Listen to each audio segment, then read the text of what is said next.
안녕하십니까. 8월 27일 목요일 아침입니다. 하나님께서 우리에게 생명 주신 귀한 날, 오늘도 하나님의 풍성한 은혜 속에서 승리하시고 믿음으로 힘있게 달려가시기를 주의 이름으로 축복합니다.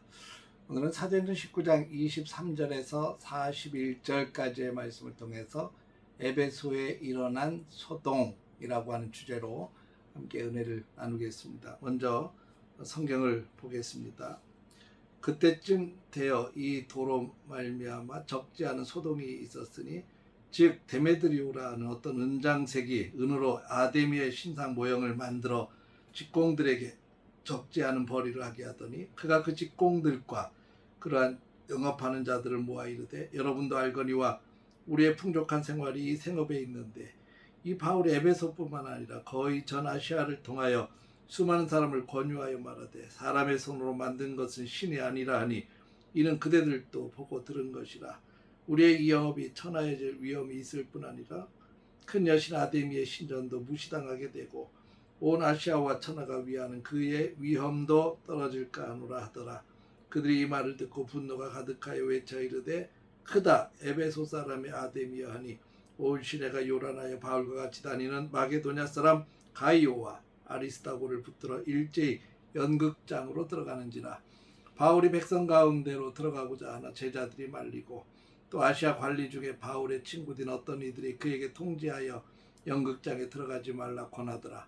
사람들이 외쳐 어떤 이는 이런 말을 어떤 이는 저런 말을 하니 모인 무리가 분란하여 태반이나 어찌하여 모였는지 알지 못하더라.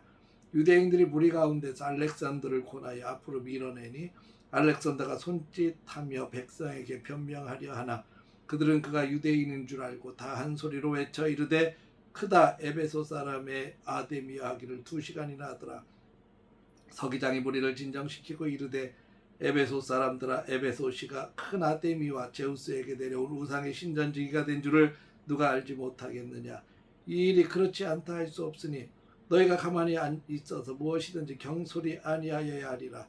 신전의 물건을 도둑질하지도 아니하였고 우리 여신을 비방하지도 아니한 이 사람들을 너희가 붙잡아 왔으니 만일 데메드리오와 그와 함께 있는 직공들이 누구에게 고발할 것이 있으면 재판날도 있고 총독들도 있으니 피차 고소할 것이요 만일 그 외에 무엇을 원하면 정식으로 민회에서 결정할지라. 오늘 아무도 아무 까닭도 없는 이 일에 우리가 소요 사건으로 책망받을 위험이 있고 우리는 이 불법 집회에 관하여 보고할 자료가 없다 하고 이에 그 모임을 흩어지게 하니라. 오늘 본문은 이 바울의 3차 전도 여행 중 에베소에서 일어난 큰 소동을 다루고 있습니다. 바울을 통해서 하나님의 능력이 크게 일어나고 나타나고 또 복음이 에베소 전역으로 확장이 되자 세상이 가만히 있지 않습니다. 난리가 난 거죠. 왜냐하면 에베소에 있는 많은 마술하는 사람들 또 우상을 섬기는 사람들이 많았는데 그 사람들이 복음을 듣고 변화가 됐어요. 마술책을 불살랐다 그랬죠. 그게 은 5만이나 될 정도로 엄청난 양의 마술책도 불사르고 그리고 그들이 마술하는 짓을 그만뒀겠죠. 또 우상을 섬기던 사람들이 우상을 섬기지 않게 되니까 이제 우상을 만들어 파는 사람들이 난리가 납니다. 그 사건을 지금 다루고 있습니다. 여러분 복음이 번성할수록 그에 따른 세상의 강력한 반발 또 저항이 시작됩니다. 오늘 말씀 23절은 이렇게 시작합니다. 그때쯤 되어 이 도로 말미암아 적지 않은 소동이 있었으니 복음이 들어가는 곳에서는 언제나 변화가 일어났죠. 근데 그 변화는 세상에 익숙한 기득권과 욕망을 가진 사람들과 부딪히게 되어 있습니다. 소동의 중심에 데메드리오라고 하는 은장색, 즉 은으로 아데미 여신의 신전 모양을 만들어 파는 장색, 그러니까 우상을 만들어 파는 그 전문가라고 봐야 되겠죠.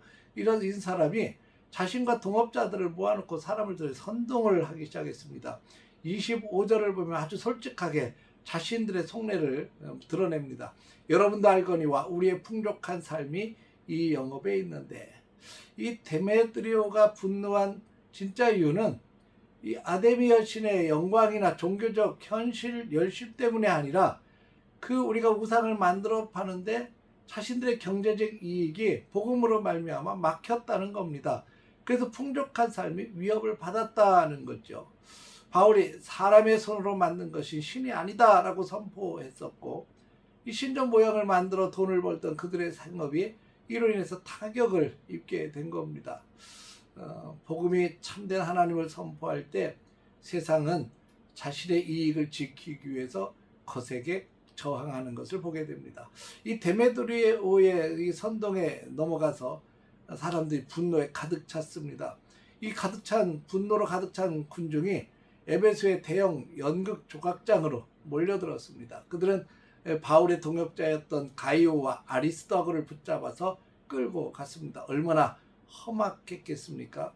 이때 연극장에 모인 무리의 모습은 사람들의 군중 심리가 얼마나 무서운지를 잘 보여주고 있습니다. 32절을 보면 사람들이 외쳐 어떤 이는 이런 말을 어떤 이는 저런 말을 하니 모인 무리가 불나라여 수요가 되는 사람이 어떤 까닭으로 모였는지 알지 못하더라. 많은 사람들이 모였는데 대부분 많은 사람들이 왜 모였는지조차 모르고 모여서 함께 선동당에서 외치고 있었다고 기록이 되어 있습니다. 왜 소리를 지르는지, 왜 분노하는지 대부분 알지 못한 채 남들이 소리 지르니 같이 따라 외쳤다는 거예요. 2시간 동안이나 크다 에베소 사람이여, 에베소 사람의 아데미여 하고 부르짖었습니다. 진리와 상관없이 세상의 분노와 유행에 휩쓸려가는 미혹된 군중의 전형적인 모습입니다. 이 소요 사태는 사람의 힘이나 바울의 지혜로 해결되지 않았습니다. 하나님께서 전혀 뜻밖의 인물 에베소의 서기장을 통해서 이 소동을 가라앉히십니다. 서기장은 냉정하고 이성적인 언어로 군중을 진정시키는데, 만일 데메드리오와 그 동역자들이 고발할 것이 있다면 정식 재판을 통하여 고발 절차를 밟으라. 그렇지 않고 이 불법 집회를 계속하면 로마 정부로부터 소요죄로 책망을 받을 것이다 라고 하는 경고성 메시지를 전합니다.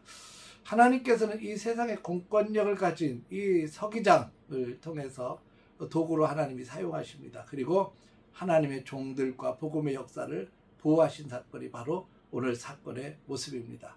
세력이 거세고 아무리 군중이 크게 외소리쳐도 세상의 주권은 하나님께 있음을 보여주는 귀한 장면입니다.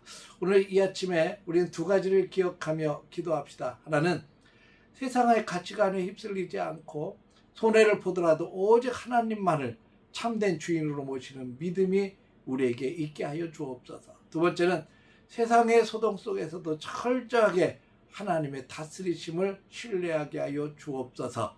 아무리 세상이 거칠게 반대하고 교회를 몰아붙이고 혼란스럽게 해도 하나님께서는 하나님의 교회를 지켜주시고 복음의 역사를 친히 끌고 갈 것입니다.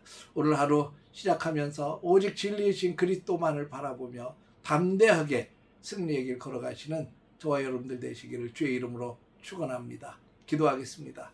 거룩하신 아버지 하나님, 복음이 선포될 때 많은 사람들이 변화를 받았고 그들이 섬기고 있던 우상을 버렸는데 그로 인해서 손해를 보는 이 장사꾼들이 들고 일어났고 부딪히게 됐습니다.